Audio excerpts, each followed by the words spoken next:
다음으로 체크해볼 두 번째 팩트체크 내용은 어떤 건가요? 네, 이번 주에 이제 온라인에서 많이 봤는데요. 한국은 행복하지 않은 나라라는 조사가 발표됐다는 내용을 좀 확인을 해봤습니다. 마음 아픈 조사네요. 네네. 찾아보니까 온라인 게시물은 물론 언론 모드도 실제로 있었습니다. 네. 보니까 UN 지속 가능 발전 해법 네트워크가 지난 20일 국제 행복의 날을 맞아서 발표한 세계 행복 보고서 2023에 해당 내용이 있었습니다.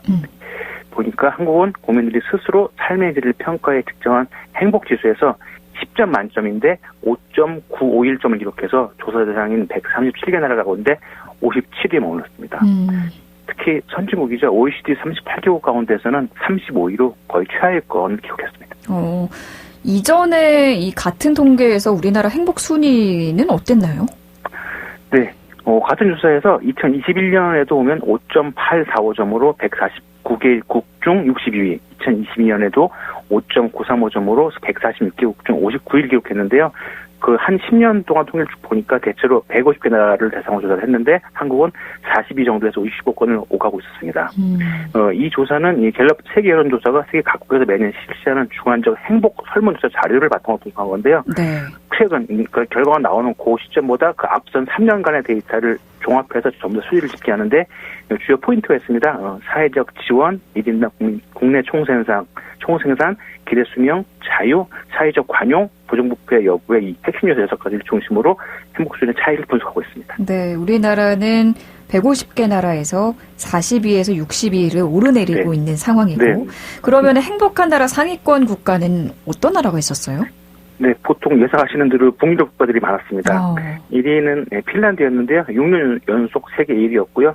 그 아래에 덴마크, 아이슬란드, 네덜란드, 스웨덴, 노르웨이 등 이 북유럽 국가들이 10위권 내에 다 있었습니다. 그렇군요.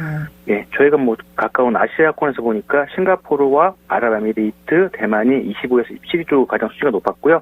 사우디아라비아가 30위, 바레인이 42위, 카자흐스탄이 44위, 일본이 47위, 우즈베키스탄이 54위, 말레이시아 55위 등이 한국보다 높은 수준이 있었습니다. 네.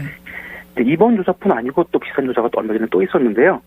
지난 15일 해외 여론조사 기관인 입소스가 공개한 세계 행복 2023 보고서에 따르면 이 한국인의 행복 수준은 지난해와 동일하게 57%가 됐습니다. 이 방식이 뭐냐면 행복하세요라는 질문을 받은 한국인의 57%만 행복하다고 그렇다고 답을 한 거죠. 그렇군요. 네. 경제 규모 세계 10위권인 국가지만 국민들이 느낀 행복은 거기에 미치지 못하는 것 같습니다. 원인이 뭘까요? 네, 전문가들의 분석에 따르면 보통 과도한 경쟁, 승자 독식, 부실한 사회 안전망, 그리고 재기가 어려운 것들을 주로 꼽는데요. 마침 이번 보고서 내용을 살펴보다 보니까 흥미로운 내용이 하나 있어서 소개해드리겠습니다. 네. 이 보고서는 행복이 어떻게 분배되는지에 대한 추세를 살펴보기 위해서 그 조사 대상 인구 상위와 하위권 두 집단으로 나누고요. 그 사이에 행복 격차를 조사했는데 네네. 거의 모든 사람들이 같이 불행하거나 또 반대로 거의 불행한 사람이 거의 없는 국가들에서 이렇게 격차가 적어 나타났습니다. 설명드리면 행복 격차가 더 작은 나라일수록 사람들이 느끼는 행복은 더 크다는 거죠. 결국 비교를 해서 격차를 느끼는 부분이 클수록 불행하다, 네. 이런 거네요. 네, 맞습니다. 한국은 행복한 나라가 아니다. 정확하게는 한국인들이 평가하는 한국은 행복한 나라가 아니다. 네. 대체로 사실 혹은 사실로 판정을 할 수 있겠습니다. 네, 그렇게 했습니다. 네, 알겠습니다. 오늘 말씀 여기까지 듣죠. 고맙습니다. 네, 감사합니다. 네, 지금까지 뉴스톱의 송영훈 팩트체커였습니다.